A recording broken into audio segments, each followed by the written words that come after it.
Join me now, Rob McKenna, former Washington Attorney General, King 5 political analyst.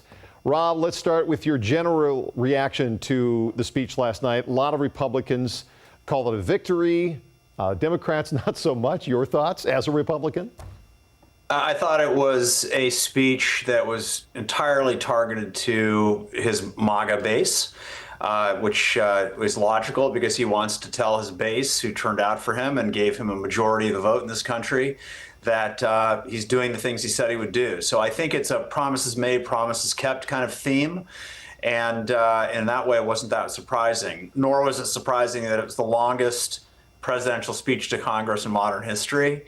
A typical Trump move to use a lot of airtime, but he had a lot of points he wanted to make. Well, some of that airtime was spent on praising Elon Musk and all the moves to shrink the federal government, axes and programs, which has obviously left thousands of federal workers without jobs, and some of the people who might have voted for him are maybe having a little bit of buyer's remorse at this point. What do you think of what Doge has been doing?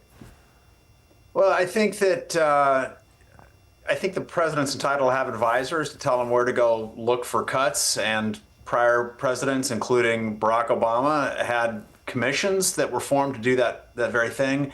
What's different here is the Elon Musk involvement with the chainsaw approach. It's not surgical at all, and it's being implemented very, very quickly. And that's something we haven't seen under President Bush, Clinton, Obama, or any of the rest. So Trump's methodology is quite different. Using outside advisors is not that different, but obviously Musk has a lot more power than prior commissions were given. So we know what the initial process looks like, but now step ahead 6 months, a year, maybe there will be a little less worry, depending, I guess, on where you are or how you're affected by it. Right, I think that's true. I mean, I don't think too many federal workers voted for Trump in the first instance, so he's not really cutting into his base vote by laying people off. And it's been actually pretty interesting that Trump's approval rating has remained over 50%, even as these announcements are coming out. I think that many federal officials can lose their jobs, and most Americans don't notice the impact. People overseas are going to notice it when it comes to USAID, but many folks domestically do not. And I think there's a sense among a majority of voters that the federal government has grown too large. And I read a statistic recently that the federal government's been adding an average of 150,000 new federal employees per year over recent years.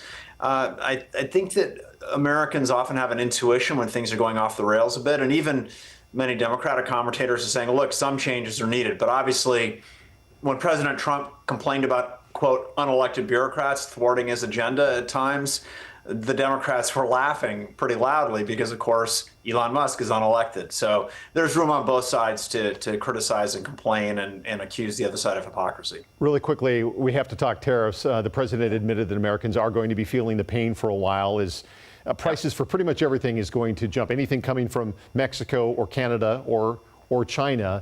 And that may take a little while for people to feel just how bad that is. Do you think this is the right course? Not that we have a choice at this point. Yeah, I don't. I think that broad tariffs, 25% on Canada, for example, will have all kinds of unintended consequences. I think targeted tariffs that are designed to hit back when another country is treating us unfairly makes sense. But across the board, tariffs are going to be felt by consumers. It is consumers who will pay these prices. There will be jobs that are lost. So I think what he's selling in terms of the overall benefits to the American consumer is incorrect. Although I do think that used properly, tariffs can be appropriate. And it's telling that President Biden did not remove the tariffs that Trump imposed during his first term after Biden came into office. Yeah, we've got a story on some of the farmers here. We're going to get a double dose of it coming up here in a little bit. Rob, as always, appreciate your insight. Thank you very much, Greg.